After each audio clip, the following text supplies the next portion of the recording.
moçada esperta, tudo bem com vocês? Espero que sim. Professor Herbert mais uma vez. Moçada, nesse terceiro e último vídeo da série sobre introdução à história, no resumo de agora nós iremos ver o tempo, a construção dos calendários e o tempo cronológico na história. Bem, pessoal, nos vídeos anteriores nós vimos o que é história, o que faz um historiador e o que são fontes históricas. E ao trabalhar com fontes históricas, os historiadores eles também têm que lidar com o tempo. E isso é mais complexo do que parece à primeira vista, e é por essa razão que eu estou aqui, para tornar fácil o entendimento sobre isso, tá ok?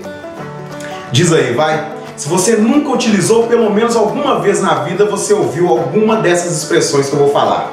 Estou sem tempo, perdi a hora, o tempo passou e eu nem percebi. Pelo menos essa última eu acho que ninguém nunca utilizou sentado fazendo a prova do Enem, não é verdade?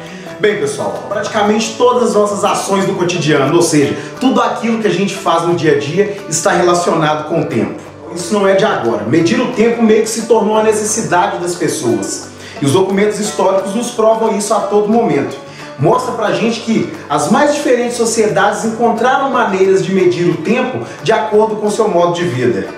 Bem, pessoal, ainda sobre essa percepção do tempo, essa interpretação do que é o tempo, o senso comum tende a considerar o tempo como algo fluido, que avança implacavelmente rumo ao futuro, limitando o tempo ao ambiente onde os fatos e as coisas acontecem. Em outras palavras, linearmente em passado, presente e futuro.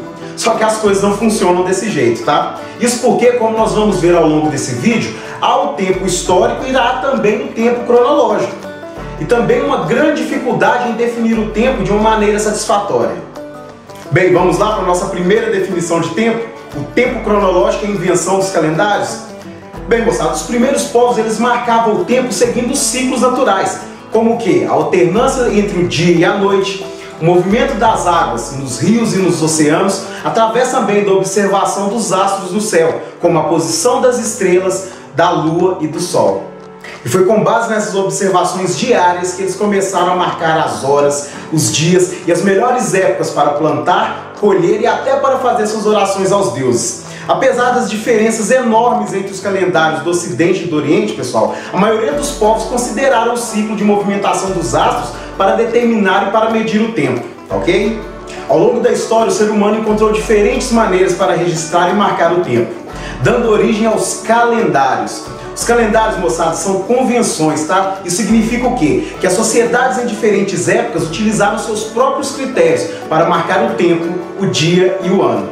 Como eu disse ainda há pouco, há uma diferença numérica enorme entre os calendários aqui do Ocidente com o do Oriente. Isso porque os cristãos datam a história da humanidade a partir do nascimento de Cristo. Isso se deu de modo oficial a partir de 1582, quando o Papa Gregório XIII substituiu o calendário juliano do César pelo que utilizamos hoje. Por isso usamos as expressões AC para antes de Cristo e DC para depois de Cristo. Bem, pessoal, no Oriente também há uma ligação religiosa ao calendário. Os árabes datam a história do seu povo a partir da Hégira, que marca a fuga do profeta Maomé, criador do Islã, da cidade de Meca para a cidade de Medina. Os judeus, por sua vez, a partir da data bíblica da criação, algo que gira em torno de 3.760 anos antes de Cristo, de acordo com a fé judaica. Bem, agora que entendemos as diferentes formas que os povos mediam e medem o tempo, os seus calendários, nós veremos a partir de agora como a periodização da história funciona. A maioria das pessoas, pessoal, acham que para estudar história é preciso decorar datas. Isso é um erro. Os historiadores eles não se prendem em datas, mas sim em fatos importantes para a humanidade. E é por isso que a história é dividida por eles em 5 períodos, e cada um desses 5 períodos com fatos extremamente relevantes para a história da humanidade. Bem, moçada, e são esses os 5 períodos no qual a história está dividida. A pré-história, que engloba o período anterior à invenção da escrita, a antiguidade, com o surgimento das primeiras cidades e a formação dos grandes impérios, até a queda do Império Romano em 476 d.C. Os quase 1000 anos de Idade Média, que vão de 476 d.C. até 1453, com a tomada de Constantinopla, que era a capital do Império Bizantino, pelos turcos otomanos. A Idade Moderna, que iniciou-se logo a partir daí em 1453 e vai até 1789 com a queda do absolutismo. E a Idade Contemporânea na qual nós estamos, que iniciou-se exatamente em 1789 com a Revolução Francesa.